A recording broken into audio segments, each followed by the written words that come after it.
Hello aspirants, welcome to the UPSC Analyzer. Today we will discuss newspaper analysis dated 3rd of March 2023, and if you are finding this analysis helpful then please like, share and subscribe. First news is Supreme Court steps in panel of Prime Minister, Leader of Opposition and Chief Justice of India will choose Chief Election Commissioner and other election commissioners. तो Supreme Court ने ये कहा है कि एक committee बनाई जाएगी। Committee में होंगे prime minister, leader of opposition in Lok Sabha and chief justice of India, और इस कमेटी की एडवाइस के बेसिस पर प्रेसिडेंट अपॉइंट करेंगे chief election commissioner and other election commissioners को। अभी हम देखें तो अपॉइंटमेंट कैसे होता है, तो basically council of ministers headed by the prime minister ये एडवाइस करते हैं प्रेसिडेंट को, और इनकी एडवाइस के बेसिस पर प्रेसिडेंट अपॉइंट करते हैं chief election commissioner and other election commissioners को। तो बेसिकली यहाँ पर जो अपॉइंटमेंट की पावर है चीफ इलेक्शन कमिश्नर और बाकी इलेक्शन कमिश्नर्स की, ये पूरी तरीके से एग्जीक्यूटिव के पास आ चुकी थी। तो क्वेश्चन ये था, क्या जिन पर्सन्स को यहाँ पर अपॉइंट किया जाएगा as chief election commissioner and election commissioners, तो क्या ये इंडिपेंडेंट तरीके से एक्ट कर पाएंगे, क्योंकि इनको तो एग्जीक्यूटिव के द्वारा अपॉइंट किया जा रहा है। तो ये यहाँ पर क्वेश्चंस रेज किए गए थे और इसको लेकर सुप्रीम कोर्ट में पिटीशन गई थी।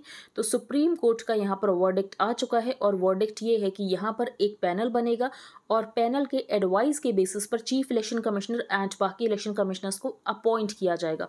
बहुत ज़्यादा इंपॉर्टेंट जजमेंट है, stating that core values of the constitution including democracy and rule of law are being undermined। तो सुप्रीम कोर्ट का ये कहना है कि रूल ऑफ लॉ, डेमोक्रेसी, इसको यहाँ पर अंडरमाइन किया जा रहा है, और सुप्रीम कोर्ट ने यहाँ पर स्टेप इन किया है to check what it called the pernicious effects of the exclusive power being vested with the executive to make appointment to the election commission. Basically यहाँ पर जो एडवाइस किया जाता है, ये किया जाता है काउंसिल ऑफ मिनिस्टर्स, जिसको कि हेड किया जाता है बाय द प्राइम मिनिस्टर, और ये यहाँ पर एडवाइस करते हैं प्रेसिडेंट को अपॉइंटमेंट के लिए चीफ इलेक्शन कमिश्नर एंड बाकी इलेक्शन कमिश्नर्स के। तो सुप्रीम कोर्ट ने ये कहा है कि एक यहाँ पर कमेटी होगी, कमेटी में होंगे prime minister, leader of opposition in the Lok Sabha and chief justice of India. अगर कोई भी लीडर ऑफ ऑपोजिशन नहीं है, बेसिकली लीडर ऑफ ऑपोजिशन के लिए एक कंडीशन होती है कि आपकी पार्टी के पास एटलीस्ट 10% सीट्स होनी चाहिए। तो फॉर एग्जांपल यहाँ पर किसी भी पार्टी के पास 10% सीट्स नहीं है, तो जो भी लार्जेस्ट ऑपोजिशन पार्टी है उसके लीडर को इस कमेटी में लाया जाएगा। तो where no leader of opposition is available, the committee will include the leader of the largest opposition party in Lok Sabha in terms of numerical strength। इससे आपको याद आ रहा होगा कि सीबीआई के डायरेक्टर को अपॉइंट करने के लिए जो कमेटी बनती है उसमें भी यही मेंबर्स होते हैं, प्राइम मिनिस्टर होते हैं, लीडर ऑफ ऑपोजिशन होता है लोकसभा का, plus chief justice of India होते हैं। और 2014 में डीपीएससी एक्ट में चेंज किया गया था, और ये कहा गया था कि अगर लीडर ऑफ ऑपोजिशन नहीं है तो यहाँ पर जो leader of the largest opposition party होगा उसको यहाँ पर इंक्लूड किया जाएगा। लीडर ऑफ ऑपोजिशन के लिए ये कंडीशन होती है कि एटलीस्ट आपकी पार्टी के पास 10% सीट्स होनी चाहिए। ये जजमेंट बहुत ज़्यादा इंपॉर्टेंट है, तो इसके बारे में आगे हम एक्सप्लेन्ड पेज पर भी डिस्कस करेंगे। The Supreme Court ruling for now will bring to an end the decades-old practice of the Chief Election Commissioner and other election commissioners, जिनको कि अपॉइंट किया जाता था काउंसिल ऑफ मिनिस्टर्स की एडवाइस पर। According to the Article 324 Clause 2 of the Constitution, chief election commissioner and other election commissioners को appoint किया जाता है प्रेसिडेंट के द्वारा, और प्रेसिडेंट को यहाँ पर एक्ट करना होता है on the aid and advice of the council of ministers. Constitution में ये लिखा था कि इस तरीके से ही अपॉइंटमेंट होगा जब तक पार्लियामेंट कोई लॉ नहीं बना देता है, और आज तक पार्लियामेंट ने कोई लॉ बनाया ही नहीं, जिसकी वजह से एक वैक्यूम क्रिएट हो चुका है। Pointing to the article calling upon Parliament to make a law regarding the criteria for selection, लेकिन अभी तक यहाँ पर पार्लियामेंट ने कोई लॉ नहीं बनाया। The bench said successive governments ने इस बात के ऊपर ध्यान नहीं दिया, देयर बाई यहाँ पर एक वैक्यूम क्रिएट हो चुका है, और इस वैक्यूम को फिल करने के लिए ही सुप्रीम कोर्ट ने स्टेप इन किया है, और सुप्रीम कोर्ट ने ये कहा है कि यहाँ पर एक पैनल बनाया जाएगा। फिर यहाँ पर प्रॉब्लम बताई गई है कि क्रिमिनलाइजेशन ऑफ पॉलिटिक्स हो रहा है। बेसिकली यहाँ पर जो क्रिमिनल्स हैं ये एमएलए एमपी बन रहे हैं। A huge search in the influence of money power, और जिसकी वजह से हमें क्रोनी कैपिटलिज्म भी देखने को मिलता है। Role of certain sections of the media, जो कि यहाँ पर लैपडॉग मीडिया बन चुका है। तो मीडिया यहाँ पर वॉचडॉग मीडिया होना चाहिए, लेकिन हम देख रहे हैं कि मीडिया कैसे यहाँ पर लैपडॉग मीडिया बनता जा रहा है, और मीडिया का जो वैल्यूएबल रोल है, मीडिया इसको कहीं ना कहीं भूलता जा रहा है, और मीडिया बायस्ड तरीके से न्यूज़ को दिखाता है। नेक्स्ट है Adani, Supreme Court sets up a probe panel, also ask SEBI to investigate.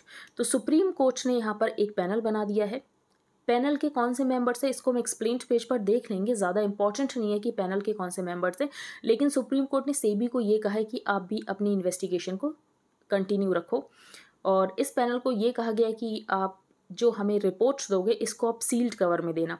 तो रिपोर्ट को यहाँ पर सील्ड कवर में देने की बात की गई है। तो इसके बारे में हम एक आर्टिकल भी डिस्कस करेंगे। तो उसमें ये कहा गया है कि सील्ड कवर में आप यहाँ पर रिपोर्ट्स ले रहे हो तो ये कहीं ना कहीं ट्रांसपेरेंसी के ऊपर एक क्वेश्चन मार्क लगाता है। The Supreme Court Thursday set up a 6-member expert committee to investigate if there was a regulatory failure in dealing with the alleged contravention of laws pertaining to the securities market in relation to the Adani Group। ये सब हम discuss कर चुके हैं कि Hindenburg की report आती है और हिंडनबर्ग बेसिकली यहाँ पर शॉर्ट सेलिंग करते हैं। शॉर्ट सेलिंग क्या होती है? सेपरेटली सुप्रीम कोर्ट ने जो सेबी है उससे भी कहा है कि आप भी अपनी इन्वेस्टिगेशन को यहाँ पर कंटिन्यू रखो। टू स्पेसिफिकली इन्वेस्टिगेट, सेबी को यहाँ पर कहा गया कि आप यहाँ पर स्पेसिफिकली इन्वेस्टिगेट करोगे क्या वायलेशन हुआ है minimum public share holding norms का। तो basically 25% minimum public share holding होनी चाहिए। तो क्या इसका वायलेशन हुआ है? पहला क्वेश्चन ये। क्या रिलेटेड पार्टी ट्रांजैक्शंस को डिस्क्लोज नहीं किया गया? दूसरा क्वेश्चन ये। क्या स्टॉक प्राइजेस में मैनिपुलेशन किया गया था शेल कंपनीज का यूज़ करके? तीसरा क्वेश्चन ये। तो इन तीनों क्वेश्चंस को इन्वेस्टिगेट करने का काम दिया गया है सेबी को। It's a win for BJP in 3 north east states. तो बेसिकली यहाँ पर रिजल्ट आया था त्रिपुरा का, नागालैंड का, मेघालय का, उसके बारे में बताया गया है जो कि एग्जाम के लिए ज़्यादा इंपॉर्टेंट नहीं है तो इसको हम नहीं डिस्कस करेंगे। Consensus eludes G20 communique over Ukraine but Washington echoes New Delhi. तो G20 फॉरेन मिनिस्टर्स की मीटिंग हुई और यहाँ पर भी कम्युनिक नहीं आ पाया। इसका रीज़न ये था कि रशिया और चाइना ने 2 पैराग्राफ्स के साथ एग्री नहीं किया। 2 पैराग्राफ्स यहाँ पर बेसिकली रशिया यूक्रेन वॉर को लेकर ही थे और जिसकी वजह से यहाँ पर कम्युनिक नहीं रिलीज़ हो पाया। The G20 foreign ministers meeting was unable to agree to a joint communique here Thursday over sharp differences on the Russia-Ukraine war between the US-led West on one side and दूसरी तरफ Russia China. लेकिन Washington ने हमारे statement को एको किया है। हमारा क्या स्टेटमेंट है? However, he sought to clarify that while there was consensus on 95% of the issues, 2 paragraphs थे जिसके ऊपर सब लोग सेम पेज पर नहीं थे। बेसिकली यहाँ पर रशिया और चाइना यहाँ पर दूसरी साइड थे। Russia and China were the only countries that made it clear that they would not sign to that text. I would like to apologize to the Indian chairmanship and our colleagues from the countries of the global south for the improper behavior of some western delegations। ये basically यहाँ पर Russia का कहना है कि western delegations का यहाँ पर बहुत ज़्यादा इम्प्रॉपर बिहेवियर है और सिर्फ यहाँ पर इस वॉर की वजह से बाकी इंपॉर्टेंट डिस्कशंस नहीं हो पा रहे हैं। और ये जो इकोनॉमिक फेलियर हुआ है इसका पूरा ब्लेम कहीं ना कहीं रशिया के ऊपर डाला जा रहा है, ऐसा यहाँ पर रशिया का कहना है। तो बेसिकली हर कोई खुद को जस्टिफाई करने की कोशिश कर रहा है। अब हम चलते हैं आगे। News broadcasters seek exemption from advisory on national interest content. इसके बारे में हमने डिस्कस किया था। बेसिकली ये कहा गया था टीवी चैनल्स को कि आपको यहाँ पर नेशनल इंटरेस्ट का कंटेंट दिखाना पड़ेगा कुछ 30 मिनट तक। तो न्यूज़ चैनल्स का ये कहना है कि ये जो है ये हमारे ऊपर लागू नहीं होना चाहिए और हमें इससे एग्जाम्पशन देना चाहिए, क्योंकि इनका ये मानना है कि ये तो वैसे भी यहाँ पर नेशनल इंटरेस्ट का ही कंटेंट दिखाते हैं तो इसमें और ज़्यादा एक्स्ट्रा दिखाने की क्या ज़रूरत है। तो even as the advisory on mandatory national interest content for television channels as part of the new policy guidelines for uplinking and downlinking of television channels 2022 became applicable on March 1st, a standoff seems to be building between TV news channel and the government on the issue। तो basically ये कहा गया था कि 30 minute का आपको यहाँ पर नेशनल इंटरेस्ट को कंटेंट दिखाना होगा। नेक्स्ट है a rise and rise story. तो बीजेपी की बात की गई है कि बीजेपी को यहाँ पर नॉन एंटिटी कंसीडर किया जाता था नॉर्थ ईस्ट में, लेकिन बीजेपी एक इंपॉर्टेंट प्लेयर बनती हुई दिख रही है हमें नॉर्थ ईस्ट में। नॉर्थ ईस्ट स्प्रेड, इसमें भी यहाँ पर बीजेपी की बात की गई है कि असेंबली इलेक्शन के वर्डिक्ट्स हमें दिखाते हैं कि बीजेपी को सक्सेस मिली है नॉर्थ ईस्ट में। फिर यहाँ पर त्रिपुरा मोटा पार्टी की भी बात की गई जिसको कि यहाँ पर 13 सीट्स मिली हैं कि आप जो ट्राइबल के इश्यूज़ हैं उनको नज़रअंदाज नहीं कर सकते हो। रशिंग इन, तो सुप्रीम कोर्ट ने जो अडानी मैटर है उसको लेकर एक एक्सपर्ट कमेटी बनाई है। Supreme court setting up expert committee in Adani matter has disturbing implications for due process, और ये क्वेश्चंस रेज करता है ओवर रोल ऑफ सेबी। तो बेसिकली ऑथर का ये क्वेश्चन है कि अगर सेबी यहाँ पर इन्वेस्टिगेट कर रहा है तो आपको यहाँ पर दूसरी कमेटी बनाने की क्या ज़रूरत है।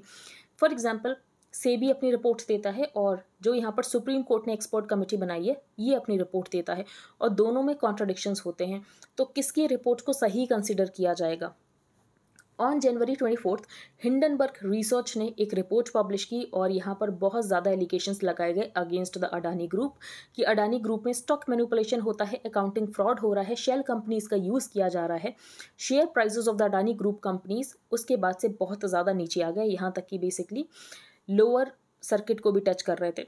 Following the market mayhem and after several PILs were filed, supreme Court ने ये कहा कि हम एक एक्सपर्ट कमेटी बनाएंगे जो कि इस मैटर को देखेगी। फिर यहाँ पर सुप्रीम कोर्ट ने एक्सपर्ट कमेटी बना भी दी। 1 to assess द फैक्टर्स जिसकी वजह से मार्केट वोलेटिलिटी आई है। दूसरा ये क्वेश्चन है क्या रेगुलेटरी फेलियर हुआ था इस केस में, एंड तीसरा ये है कि कैसे हम रेगुलेटरी अपरेटस को और ज़्यादा स्ट्रेंथन कर सकते हैं कि मार्केट वोलेटिलिटी की वजह से यहाँ पर इन्वेस्टर्स को नुकसान ना हो। तो ये बेसिकली यहाँ पर 3 रेफरेंसेस हैं कमिटी के लिए। Notwithstanding the question of whether fluctuations in stock prices require judicial intervention, the court has in the past said that it does not want to cast any doubt on SEBI the market regulator. तो अगर court यहाँ पर सेबी के ऊपर doubts नहीं cast करना चाहती थी तो एक्सपर्ट कमेटी बनाने की क्या ज़रूरत थी? Doesn't its very formation cast aspersions on SEBI's investigation and invite doubts about its ability? तो आपने यहाँ पर एक और कमेटी बना दी, इसका मतलब ये है कि आपको सेबी के स्किल्स के ऊपर भरोसा नहीं है क्या? Considering that this committee will largely derive its information from the regulator, the SEBI chairman has been requested by the court. Basically यहाँ पर सुप्रीम कोर्ट ने सेबी को ये कहा है कि जो भी कमेटी को इन्फॉर्मेशन की ज़रूरत हो सेबी उसको ये इन्फॉर्मेशन प्रोवाइड करे।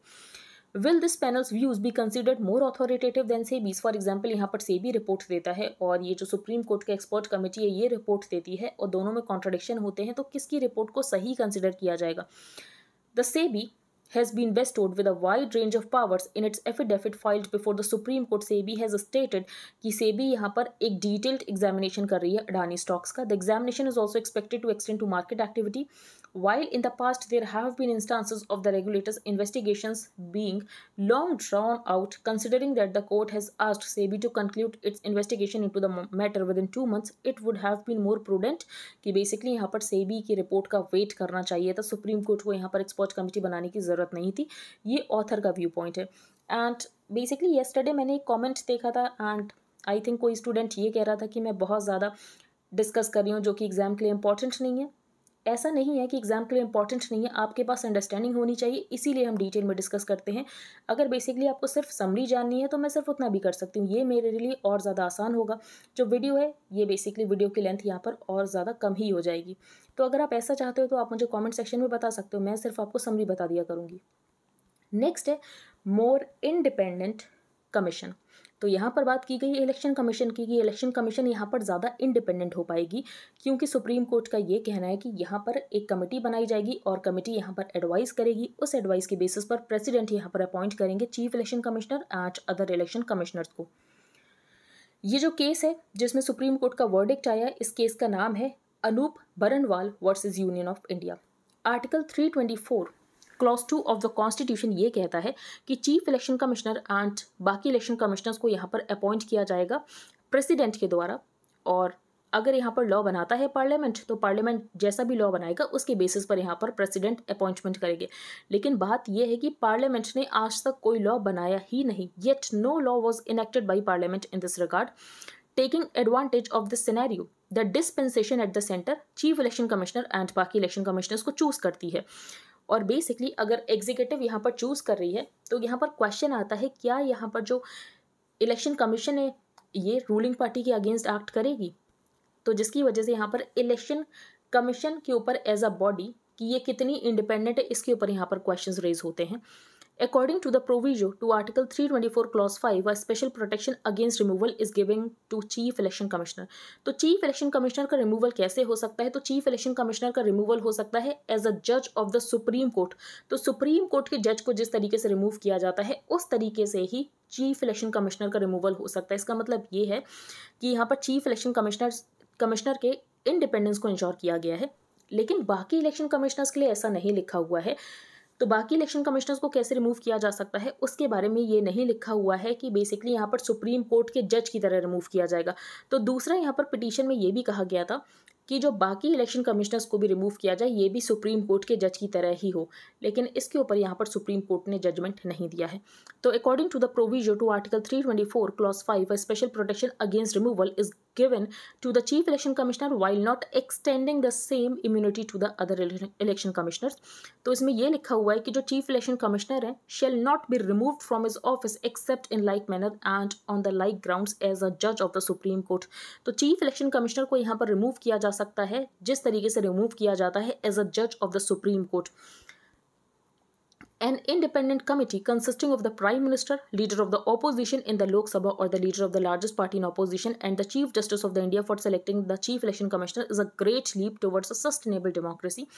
लेकिन यहाँ पर एक और क्वेश्चन आता है और वो क्वेश्चन ये आता है, क्या जुडिशरी खुद को ओवरस्टेप तो नहीं कर रही है? क्या एग्जीक्यूटिव के डोमेन में जाने की कोशिश तो नहीं कर रही है? अब बेसिकली यहाँ पर पार्लियामेंट के ऊपर छोड़ा गया था कि पार्लियामेंट यहाँ पर लॉ बनाइए, लेकिन आज तक पार्लियामेंट ने लॉ नहीं बनाया और सुप्रीम कोर्ट का ये कहना है कि इस वैक्यूम को फिल करने की ज़रूरत है। This immunity granted to the chief election commissioner loses its purpose, क्योंकि जो सिलेक्शन हो रहा है ये विशिएट हो चुका है बाय आर्बिट्रेरीनेस और फेवरेटिज्म, क्योंकि यहाँ पर जो पावर आ गई है अपॉइंटमेंट की और यहाँ पर जो जिसकी एडवाइस की बेसिस पर किया जा रहा है ये तो बेसिकली एग्जीक्यूटिव है, जिसकी वजह से यहाँ पर क्वेश्चंस रेज होते हैं, क्या यहाँ पर election commission as a body independent है? अब यहाँ पर क्वेश्चन ये है, क्या हमें जुडिशियल एक्टिविज्म देखने को मिल रहा है? ये ऑथर का क्वेश्चन है। नेक्स्ट है कमिंग फुल सर्किल इन त्रिपुरा। तो यहाँ पर त्रिपुरा के इलेक्शंस की बात की गई है और यहाँ पर ट्राइबल राइट्स की बात की गई है, ये हम डिस्कस नहीं करेंगे, इंपॉर्टेंट नहीं है। तो election results recall consequences of left fronts complicated relationship with regional specially indigenous politics, बिल्कुल भी इंपॉर्टेंट नहीं है article. Man for the moment, तो यहाँ पर बात की गई अजय बंगा की। अजय बंगा को अपॉइंट किया गया है as president of the World Bank. सिर्फ इतना ही इंपॉर्टेंट है, बाकी यहाँ पर अजय बंगा की लाइफ के बारे में बताया गया है, उन्होंने कहाँ से स्टडी की और उन्होंने अपने लाइफ में क्या क्या किया, मास्टर कार्ड में वो एम्प्लॉयड थे, ये सब हमारे लिए इंपॉर्टेंट नहीं है। NDPP rise BJP opportunity, Nagaland के इलेक्शंस के बारे में नहीं डिस्कस करेंगे। Jaishankar meets चाइना's queen, says status of ties abnormal. तो चाइना के फॉरेन मिनिस्टर भी आए थे G20 फॉरेन मिनिस्टर्स मीटिंग के लिए, क्वीन गैंग। तो इनके साथ हमारे एक्सटर्नल अफेयर्स मिनिस्टर की मीटिंग होती है और हमारे एक्सटर्नल अफेयर्स मिनिस्टर इनको ये बात कहते हैं कि इंडिया चाइना टाइज, अगर हम बात करें, बॉर्डर स्टैंड ऑफ की वजह से एबनॉर्मल हो चुका है। तो external affairs Minister S. Jaishankar met the newly appointed Chinese Foreign Minister Qin Gang on the sidelines of the G20 Foreign Ministers meeting and described as abnormal the current state of the bilateral relationship। और बाकी यहाँ पर SCO की presidency हमारे पास है, G20 की presidency हमारे पास है, तो हो सकता है कि यहाँ पर दोनों बार जो चाइनीज़ प्रीमियर हैं, जो चाइनीज़ प्रेसिडेंट हैं, ये इंडिया में आए। इंडिया हैज़ मेंटेन्ड कि बेसिकली बिजनेस एज यूजुअल नहीं हो सकता है जब तक बॉर्डर स्टैंड ऑफ रिजॉल्व नहीं हो जाता है। तो India has maintained that the border stand off has impacted bilateral ties and there can't be a business as usual interaction till disengagement and wider de-escalation takes place. Draw inspiration from ethos of India, focus on what unites us. तो G20 foreign ministers meeting थी, तो वहाँ पर prime minister ने क्या कहा? तो prime minister ने सबसे पहले ये कहा कि ग्लोबल गवर्नेंस फेल हो गई है। आप वॉर देख रहे हो, वॉर यहाँ पर रुक नहीं पा रही है, तो ग्लोबल गवर्नेंस फेल हो चुकी है, मल्टीलेटरलिज्म हमें फेल होता हुआ दिख रहा है। कल भी हमने इसके बारे में आर्टिकल डिस्कस किया था कि मल्टीलेटरलिज्म क्यों फेल हो रहा है। तो बेसिकली अगर यहाँ पर दो पावर्स क्रिएट हो गए हैं और वेस्ट यहाँ पर डिवाइड हो चुका है, वेस्ट रशिया के अगेंस्ट है, रशिया वेस्ट के अगेंस्ट है, और जिसकी वजह से हमें G20 में भी एक सेपरेशन देखने को मिल रहा है और उसका हम आउटकम भी देख रहे हैं। For example G20 foreign ministers meeting में कम्युनिक नहीं साइन हो पाया, फाइनेंस मिनिस्टर्स मीटिंग में कम्युनिक नहीं आ पाया, तो यही हमें देखना को मिल रहा है कि कंसेंसस नहीं रीच हो पा रहा है।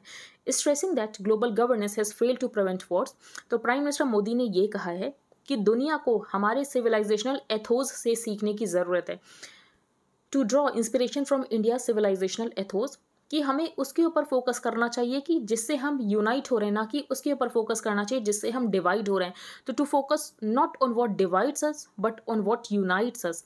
ही was referring to global challenges of growth development. तो ग्रोथ, हर कंट्री को ग्रोथ चाहिए, डेवलपमेंट हर कंट्री को डेवलपमेंट चाहिए, इकोनॉमिक रेजिलियंस हर कंट्री को चाहिए, करप्शन हर कंट्री चाहता है कि खत्म हो, टेररिज्म हर कंट्री चाहता है कि क्रॉस बॉर्डर टेररिज्म ये सब कुछ यहाँ पर खत्म हो, food and energy security her country अपने लोगों के लिए सिक्योर करना चाहता है।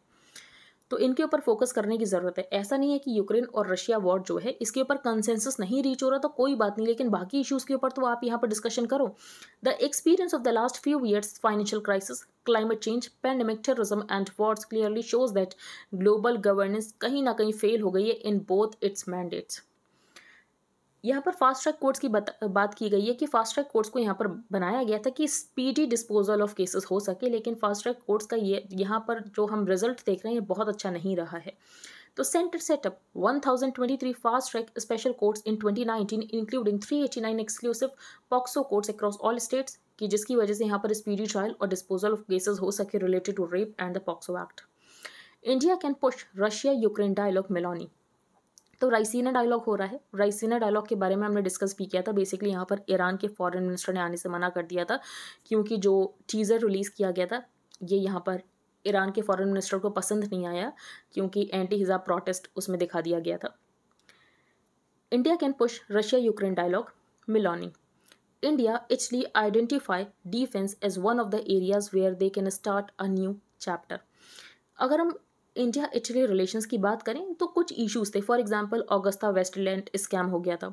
उसके बाद यहाँ पर जो इटली के मरीनर्स हैं इन्होंने गोली चला दी थी इंडियन फिशरमैन के ऊपर. तो ये कुछ इश्यूज हो गए थे जिसकी वजह से यहाँ पर इंडिया और इटली के रिलेशंस ख़राब हो गए थे.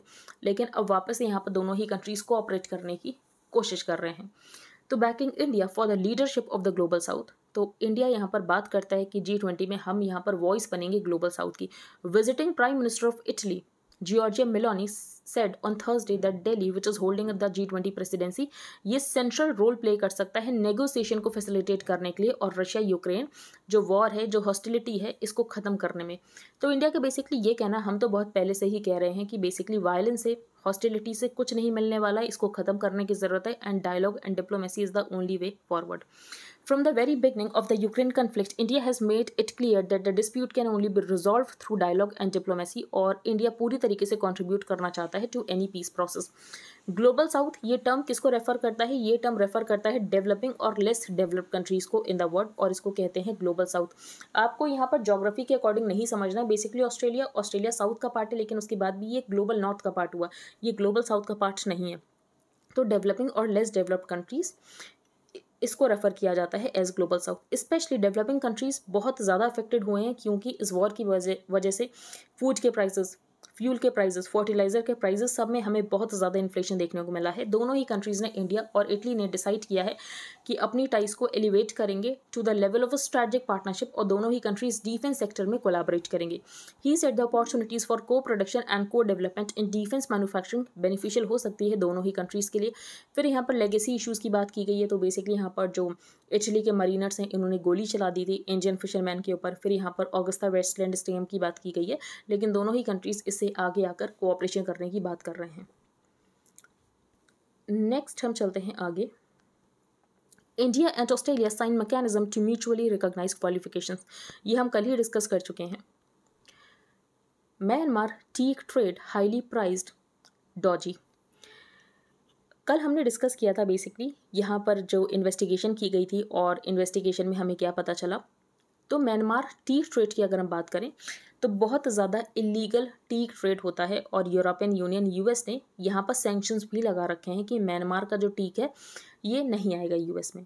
लेकिन उसके बाद भी ये यूएस और यूरोपियन यूनियन में जा रहा है वाया इंडिया. अब यहाँ पर इसको कन्फ्लिक्ट वुड क्यों कह रहे हैं? जो बेसिकली यहाँ पर म्यांमार का टीक है इसको कन्फ्लिक्ट वुड क्यों कह रहे हैं? तो जो MTE है, म्यांमार टिम्बर एंटरप्राइजेज, जो कि स्टेट ओन्ड कंपनी है जिसके पास एक्सक्लूसिव राइट्स हैं over the countries over the Myanmar's precious timber and teak trade. इसको यहाँ पर जो भी फ़ायदा होता है इस टीक ट्रेड से, ये पैसा जाता है मिलिट्री रिजीम के पास, और मिलिट्री रिजीम ने यहाँ पर कू कर रखा है, लोगों के राइट्स को यहाँ पर दबाया जा रहा है, और जिसकी वजह से इसको यहाँ पर नाम दे दिया गया है कन्फ्लिक्ट वुड, क्योंकि ये कहीं ना कहीं मिलिट्री रिजीम को फ़ायदा पहुँचा रहा है.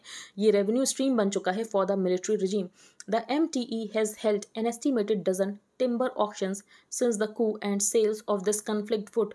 प्रो डेमोक्रेसी सपोर्टर्स एलेज कि ये यहाँ पर की रेवेन्यू स्ट्रीम है फॉर द मिलिट्री रिजीम, इसीलिए इसको यहाँ पर कन्फ्लिक्ट वुड कहा जा रहा है. अब म्यांमार के टीक में ऐसी क्या खास बात है? The teak from Myanmar's deciduous and evergreen forest is considered the most tensile and durable hardwood, जो कि resistant है to water and termites. Basically इस wood का यूज़ किया जाता है high end furniture बनाने के लिए यूरोपियन यूनियन and बाकी जो US है. Adding to its value, ironically, is Myanmar's shrinking forest cover and depleting teak reserves. अब इसकी वजह से क्या हो रहा है, म्यांमार का जो फॉरेस्ट कवर ये श्रिंक हो रहा है, टीक रिजर्व्स यहाँ पर लगातार कम हो रहे हैं। ग्लोबल फॉरेस्ट वॉच का ये कहना है कि पिछले 20 सालों में अगर हम बात करें म्यांमार के फॉरेस्ट कवर की, तो म्यांमार ने रफली यहाँ पर फॉरेस्ट कवर ख़त्म कर दिया है स्विट्ज़रलैंड के साइज़ का। क्या यहाँ पर स्टेप्स लिए गए हैं इलीगल हार्वेस्टिंग को रोकने के लिए कि टिम्बर की इलीगल हार्वेस्टिंग ना हो, टीक की इलीगल हार्वेस्टिंग ना हो?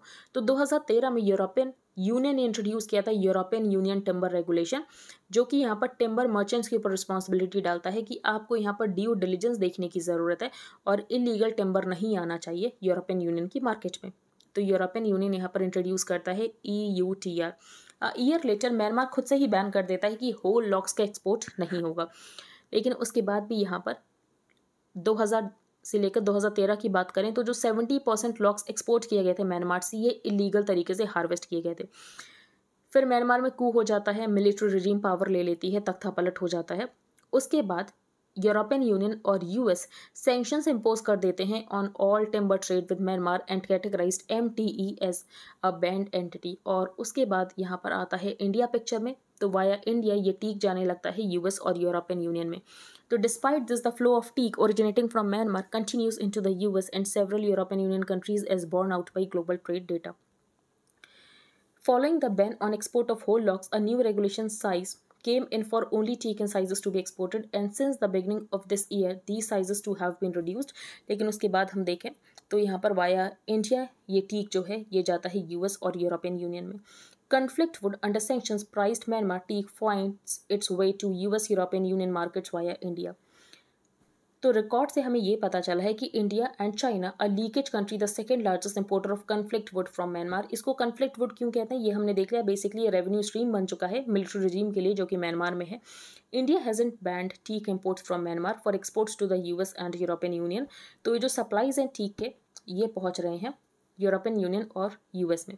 Trends has reported that almost a quarter of all timber exports from Myanmar ये आता है इंडिया में। नेक्स्ट है US seeks allies backing for possible Chinese sanctions over Ukraine war. तो US यहाँ पर G7 कंट्री से बात कर रहा है कि अगर चाइना सपोर्ट करेगा रशिया का, चाइना अगर मिलिट्री वेपन्स प्रोवाइड करेगा रशिया को, तो चाइना के ऊपर लगा देंगे सैंक्शंस। कौन से सैंक्शंस लगाएंगे इसकी क्लैरिटी अभी नहीं है। फॉर एग्जाम्पल क्या चाइना को स्विफ्ट से बाहर कर देंगे, इसकी क्लैरिटी अभी नहीं है। The United States is sounding out close allies about the possibility of imposing new sanctions on China if Beijing provides military support to Russia for its war in Ukraine, according to 4 US officials. तो अगर यहाँ पर China weapons provide करता है तो China के ऊपर लगा दिए जाएंगे sanctions by the US and बाकी जो US के अलाइज हैं G7 कंट्रीज। नेक्स्ट है Taiwan military to get $619 million US arms boost amid China incursions. तो चाइना यहाँ पर इनकर्जन कर रहा है क्योंकि चाइना का बेसिकली ये कहना है कि ताइवान यहाँ पर चाइना की ही टेरिटरी है।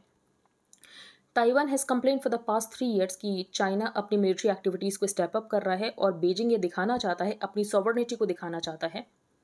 China has said its activities in the area are justified, क्योंकि जो ताइवान है ये तो चाइना का ही पार्ट है। As it seeks to defend its territorial integrity and to warn कि यहाँ पर यूनाइटेड स्टेट्स को कल्यूट करने की ज़रूरत नहीं है ताइवान के साथ। लेकिन यहाँ पर जो यूनाइटेड स्टेट्स है ये वेपन्स प्रोवाइड करने वाला है ताइवान को। The United States has approved the potential sale of $619 million in new weapons to Taiwan. और ये बात यहाँ पर चाइना को नहीं पसंद आ रही है क्योंकि चाइना का ये कहना है कि आप हमें सॉवरेनिटी को हार्म कर रहे हो क्योंकि ताइवान तो हमारा ही पार्ट है। Scientists reveal secret corridor in the Great Pyramid of Giza. The Great Pyramid was constructed as a monumental tomb around 2560 BC.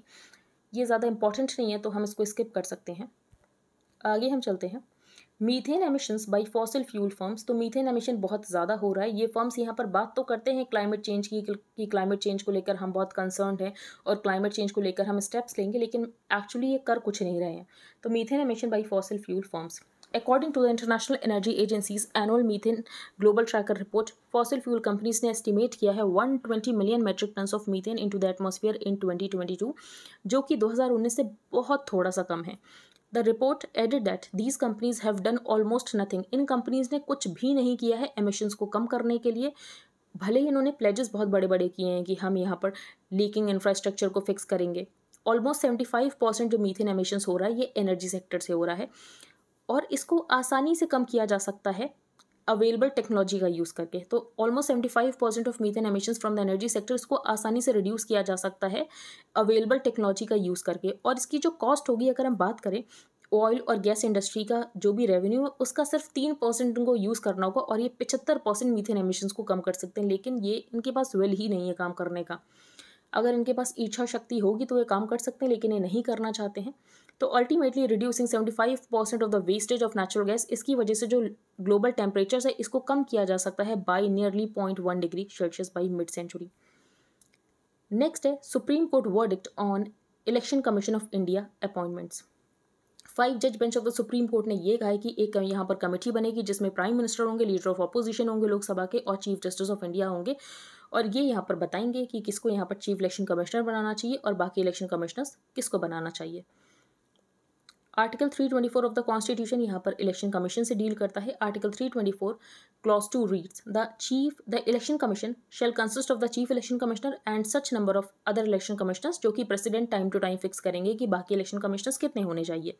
And the appointment of the chief election commissioner and other election commissioners shall subject to the provisions of any law, जो कि parliament बनाएगा। Parliament ने अभी तक कोई law बनाया ही नहीं। The crux of the challenge is that यहाँ पर पार्लियामेंट ने कोई लॉ बनाया ही नहीं है, इसीलिए कोर्ट को स्टेप इन करने की जरूरत है इस कॉन्स्टिट्यूशनल वैक्यूम को फिल करने के लिए। और कोर्ट ने यहाँ पर स्टेप इन किया और कोर्ट ने यहाँ पर बता दिया कि एक यहाँ पर बनेगी कमेटी।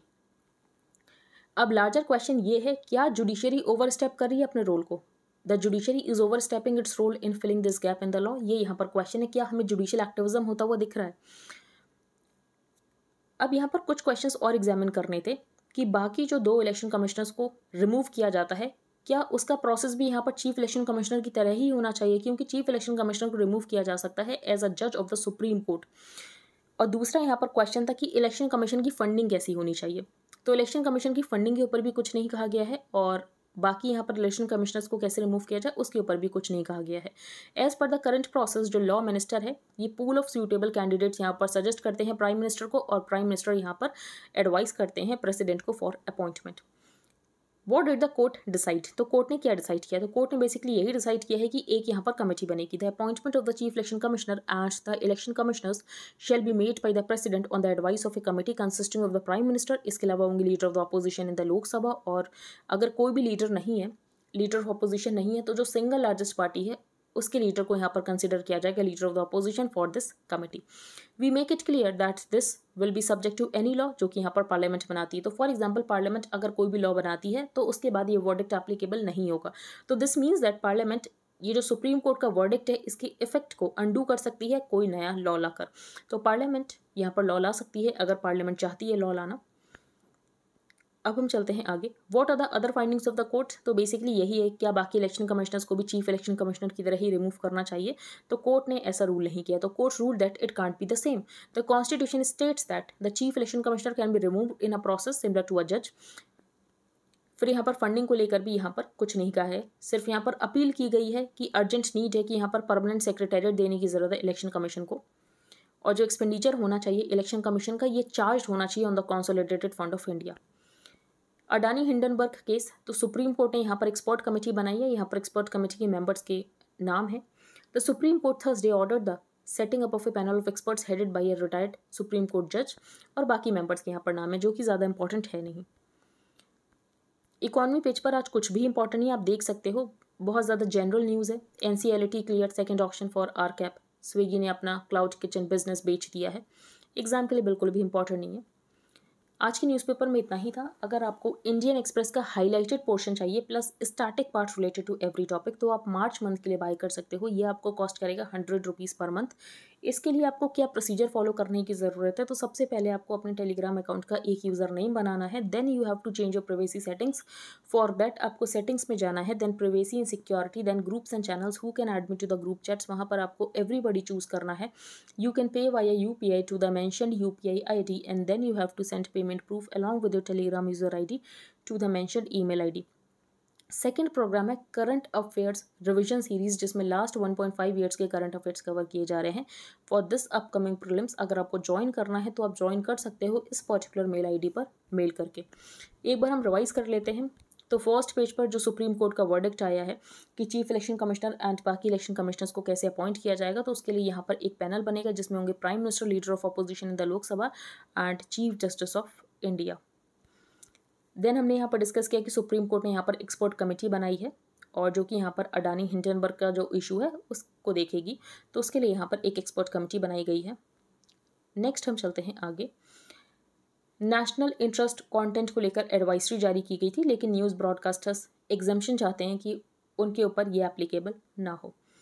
रशिंग इन, तो बेसिकली यहाँ पर ऑथर ने क्वेश्चन किया है, क्या आप सेबी के ऊपर क्वेश्चन उठा रहे हो, ये यहाँ पर ऑथर का कहना है, क्योंकि जब सेबी यहाँ पर इन्वेस्टिगेशन कर रहा है तो यहाँ पर एक एक्सपर्ट कमेटी बनाने की क्या ज़रूरत थी। नेक्स्ट हमने यहाँ पर डिस्कस किया इंडिया चाइना टाइज के बारे में। फिर हमने यहाँ पर डिस्कस किया इंडिया इटली टाइज के बारे में कि दोनों ही कंट्रीज़ ने यहाँ पर अपने जो पार्टनरशिप है उसको एलिवेट किया है to the level of strategic partnership. Fast track courts के बारे में हमने यहाँ पर डिस्कस किया। India and Australia sign mechanism to mutually recognise qualifications, और इसके अलावा इंडिया और ऑस्ट्रेलिया के रेफरेंस में ECTA इंपॉर्टेंट हो जाता है। म्यांमार के टी को कन्फ्लिक्ट वुड क्यों कहते हैं, और US और यूरोपियन यूनियन ने सैंक्शंस लगा दिए थे, लेकिन उसके बाद भी टी यहाँ पर जा रहा है तो वाया इंडिया होकर जा रहा है। इंडिया बेसिकली एक लीकेज कंट्री की तरह दिख रहा है दुनिया में। US seeks allies backing for possible Chinese sanctions, अगर चाइना यहाँ पर मिलिट्री वेपन सप्लाई करता है रशिया को। Taiwan military to get $19 million US arms boost amid China incursions, तो चाइना बेसिकली क्या कर रहा है, चाइना अपनी मिलिट्री एक्टिविटीज़ को बहुत ज़्यादा स्टेप अप कर रहा है अपनी सॉवरेनिटी को असर्ट करने के लिए। सुप्रीम कोर्ट का वर्डिक्ट क्या रहा election Commission of India appointments, तो इसके बारे में हमने बेसिकली यहाँ पर डिटेल में देखा है। Members of the Supreme court appointed panel के बारे में डिस्कस किया। तो आई होप आपको सब कुछ क्लियर हो गया हो। अगर आपका कोई भी डाउट है तो आप टेलीग्राम ग्रुप पर पोस्ट कर सकते हो। If you liked this video then please like, share and subscribe. Thank you and have a nice day.